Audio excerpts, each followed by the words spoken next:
Punchinello and the Most Marvelous Gift by Max Lucado. Here we are at the title page. Punchinello and the Most Marvelous Gift, written by Max Lucado. And we know that author writes the story, author writes the story, author writes the story. That's why he came first. Illustrations by Sergio Martinez. And we know that illustrators illustrate, illustrators illustrate, illustrators illustrate, which means he made the pictures for Punchinello and the Most Marvelous Gift.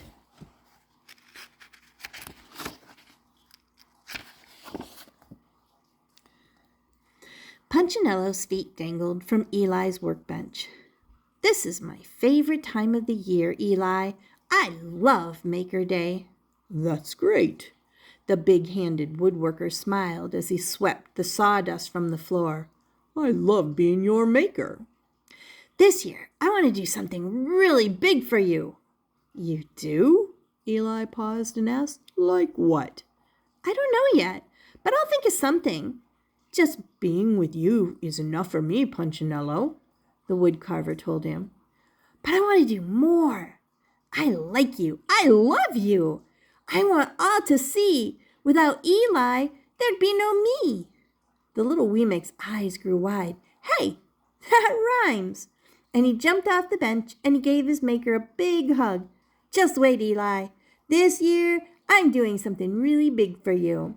He scampered out the door, making out a song of words he had just said. "I like you, I love you, I want all to see. Without you, Eli, there'd be no me." "Be careful, little friend." Eli smiled and waved.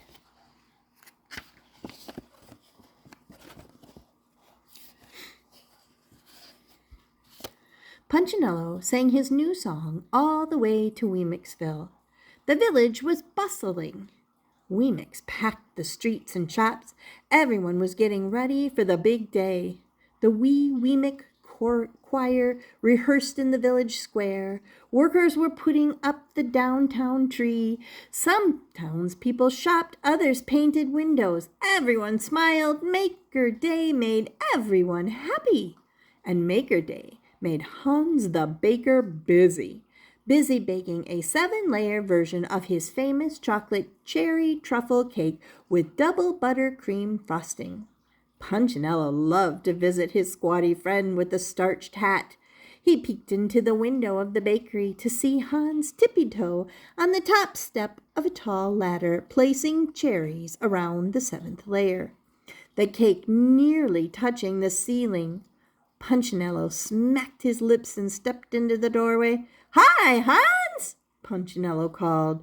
The baker jumped, and the ladder began to sway. Back, back, back, until Hans yanked himself and the ladder forward, falling toward the cake.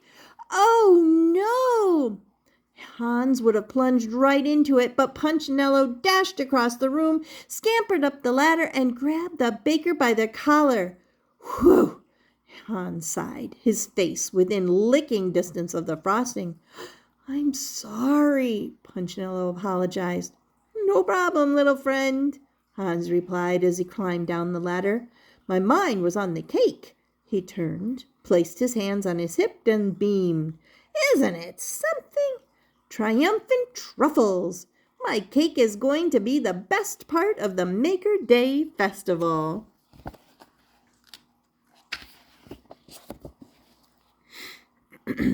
"Really?"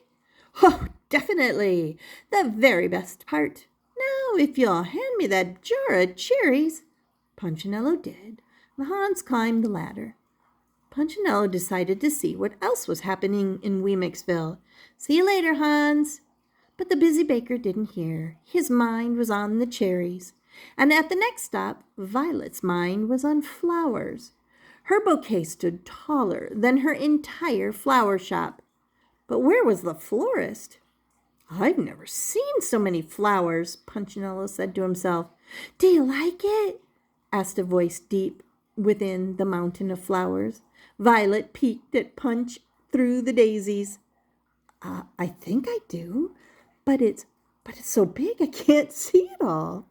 Oh, it's the biggest bouquet in the history of Weemixville, Violet boasted as she placed a red carnation next to the white tulip. What's it for? Well, Maker Day, of course. My beautiful bouquet will be the best part of tomorrow's Maker Day festival. But Hans just told me, Violet glared at him. Hans and his cake? Ha! Eli will like my flowers better than that baker's stack of dough. She lifted her chin and turned back to the bouquet. Oh, Punchinello swallowed. I think I'll move on.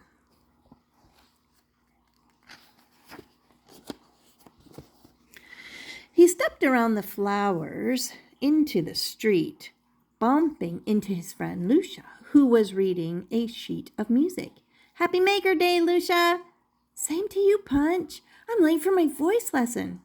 Voice lesson?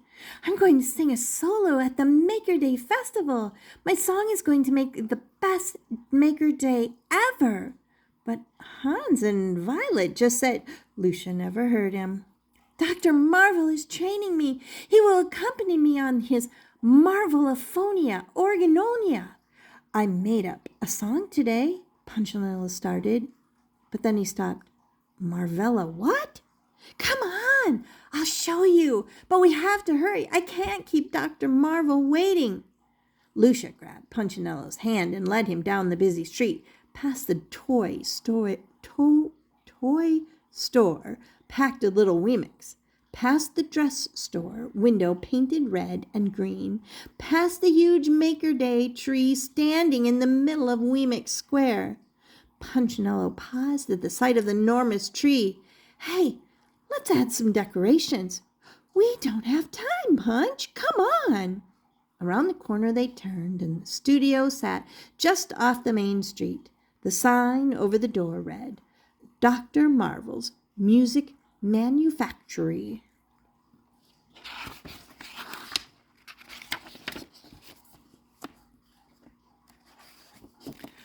The moment they closed the door, the two friends heard music erupt in the big room. Trumpets blared, flutes whistled, drums kaboomed, and tubas bellowed.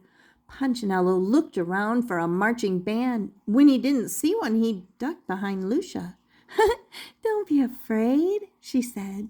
It's the Marvelophonia Organonia. She motioned toward the huge contraption that took up the back half of the studio. Punchinello had never seen anything like it. In the center sat a piano, two saxophones hung from one side, and a bass drum from the other. 5 flutes dangled from the drum. Trumpets stuck out above the piano, and a mechanical arm banged a spoon on a pot. On the very top, a fishing line yanked the clapper of a bell, a train whistle tooted, and trombones played in turn. Looking small in front of it all sat Dr. Marvel. His hands raced back and forth between the piano keyboard and a large panel of buttons, switches, and levers, each with a sound, louder, softer, more beep, big booms, pull for taps, tug for toots. His feet moved even faster. One pumped air into the instruments, the other foot pressed the bass drum pedal. The musician was in non-stop motion. Doctor, Lucia called loudly, but not loudly enough. Dr. Marvel, she shouted. He still didn't turn. Dr. Marvel, she and Punchinello yelled together at the top of their lungs. The music came to a sudden stop, and the stumpy little Weemic turned his head.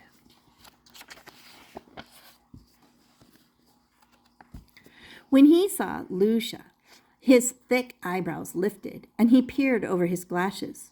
Why, come in. And who is your friend? This is Punchinello. Hello, funny pillow. Please come in and rest. Isn't my music machine the absolute best? My name is Punchinello. I've never seen anything like your machine, and you never will, and you hear it bellow. This invention is one of a kind, Marshmallow." "Punchinello," Punch said, glancing at Lucia. She just shrugged. Dr. Marvel didn't hear, and he had turned to Lucia. "And now, my dear, have you come to sing? Together you and I will make Maker Day ring." "I've been practicing my song," Lucia chimed in. Punchinello spoke up. "Hey, speaking of songs, I made one up for Eli." But neither Dr. Marvel nor Lucia listened. They were already tuning up the Marvelophonia Organonia, leaving Punchinello standing alone. He stepped outside. "Maker Day is almost here, and I still don't know what I'm going to do for Eli." "Just having you with me is enough," Punchinello remembered his maker saying, but he still wanted to give Eli a special gift. All the way home, he tried to think of an idea.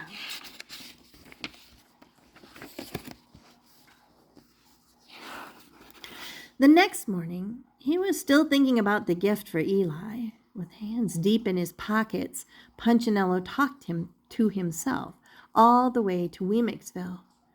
"Maybe I could bake a weenberry pie." Then he remembered how awful his last pie tasted. "Nah, I can't cook." What if I make a bouquet for Eli?" Then he remembered the size of Violet's flower arrangement. "I could never make one that big," Punch said. Punchinello had no idea what to do.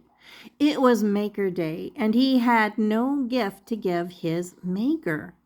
Main Street overflowed with Weemix. Every wooden person in Weemic Valley was pressing toward the town square, where a large circle had been roped off. In the center of the circle, the Maker Day tree sparkled. The mayor and his wife stood on a large platform. Before them were 3 large objects hidden under pieces of canvas. Punchinello knew exactly what they were.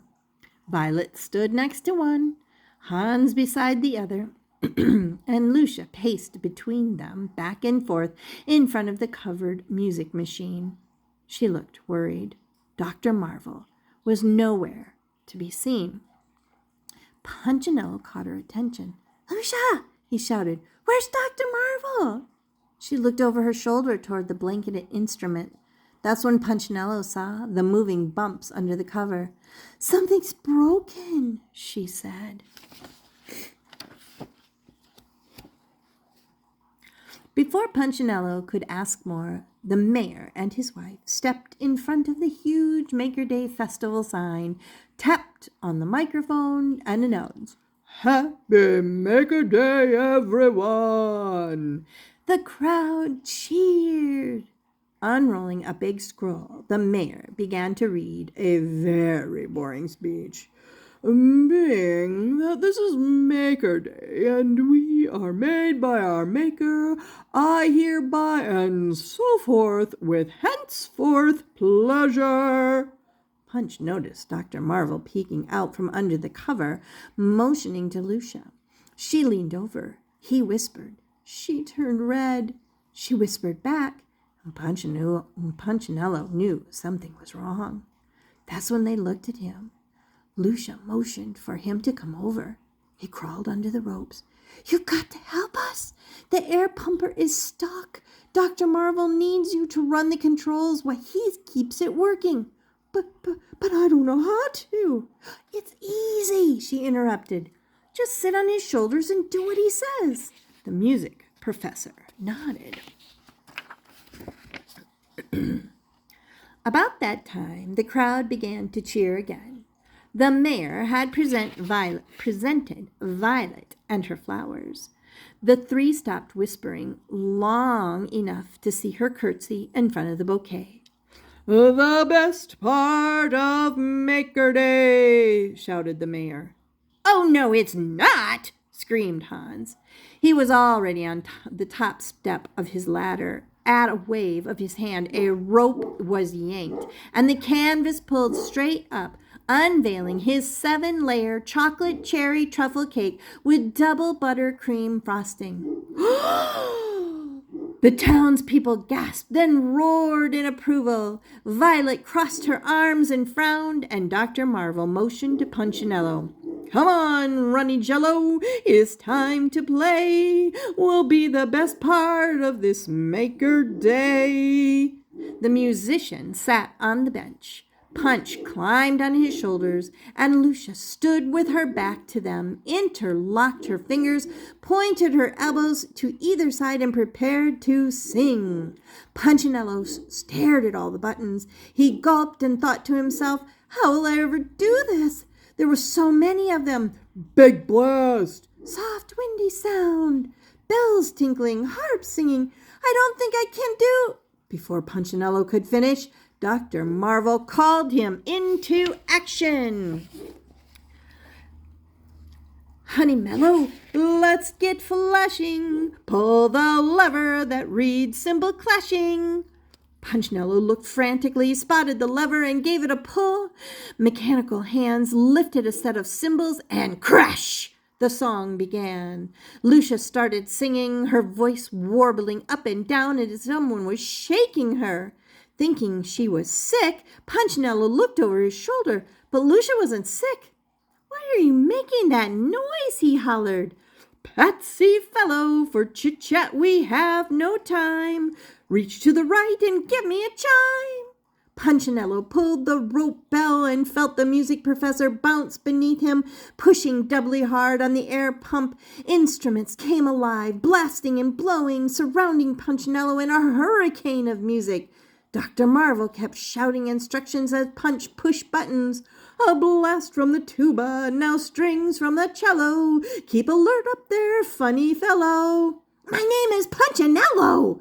The lever yanked, Wemmick yellowed.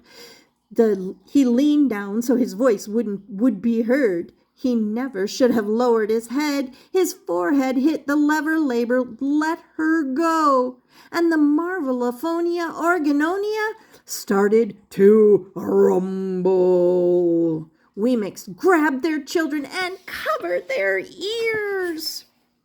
The earth-quaking platform shook the mayor out of his chair. Decorations fell from the Maker Day tree. Lucia stopped singing. The professor started shouting, turn it down, she's starting to shake. The last thing we want is for this thing to break. It was too late. The train whistle flew first, blasting off the Marvelophonia Organonia like a skyrocket. The trombones were next to go, then the saxophones. With the boom of a kettle drum, everything else exploded. Flutes flew and cymbals sailed. Punch and the professor were doing all they could, flipping switches, pulling ropes, but nothing helped. Dr. Marvel should have stopped pumping, but for some odd reason he pumped harder than ever. And since there were no instruments, the air blasted through the bouncing hose right at Han's 7-layer chocolate cake, blowing icing and cherries all over the Wemix. Lucia grabbed the flopping hose and yanked it away from the cake, but accidentally aimed it in the direction of Violet's bouquet.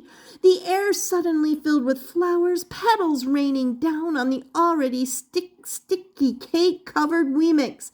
The villagers were stunned. One minute they were ducking flying French horns, the next they were showered with cake and carnations. Then in an instant, the pandemonium stopped. The town square was quiet, the Wemix in shock from the explosion. Armadillo, my friend, may I tell you something? It looks to me like you pushed the wrong button. Hans and Violet wiped clumps of dough from their eyes. The mayor and his wife looked like snow creatures covered with cake frosting from head to toe. Only Lucia, the professor, and Punchinello were uncaked and unpetaled. For a long time, no one moved. No one knew what to say. That's when they heard the flute. A single small, sweet-sounding flute. A little girl, standing next to the tree, hair sticky with cake, was playing it. At first she didn't notice everyone looking, but when she did, she stopped. "Oh, I'm sorry," she blushed. "It landed in my lap." "Please," Punchinello pleaded, "keep playing." Everyone nodded. The soft flute sounded nice after the bellowing marvelophonia organonia. Not far from the girl, an old Weemick picked up a violin and began to play. Another villager, familiar with clarinets, found one and played along. Within a matter of moments, a dozen musicians were serenading the townspeople with their music. Dr. Marvel sighed with relief. Lucia smiled, and Punchinello raised his hand and announced, "Hey, every Weemick, I've got a great idea." Eli was hard at work when he heard the music. The sound was so sweet, it made him put down his hammer and lean out the window of his workshop. Looking down the hill, he saw a long line of Weemicks. He listened with his whole heart to the words of the song. Some played it, some sang it, and everyone meant it. "We like you, we love you, we all agree. Without you, Eli, there'd be no we." When all the Weemicks had gathered before him, Eli had to smile. The town made quite a choir, cake-covered, flower-colored, and smiling like they'd never had so much fun. They sang the verse over and over until finally they stopped and applauded for Eli, and he clapped for them. "What a most marvelous song!" He thanked them. "And what a most marvelous gift!" Dr. Marvel spoke up in agreement. "Mellow Yellow, my friend, this moment I must say is without a doubt the best of Maker Day." The people applauded, Lucia nodded, and Punchinello just blushed. I hope you've enjoyed this story. Punchinello and the Most Marvelous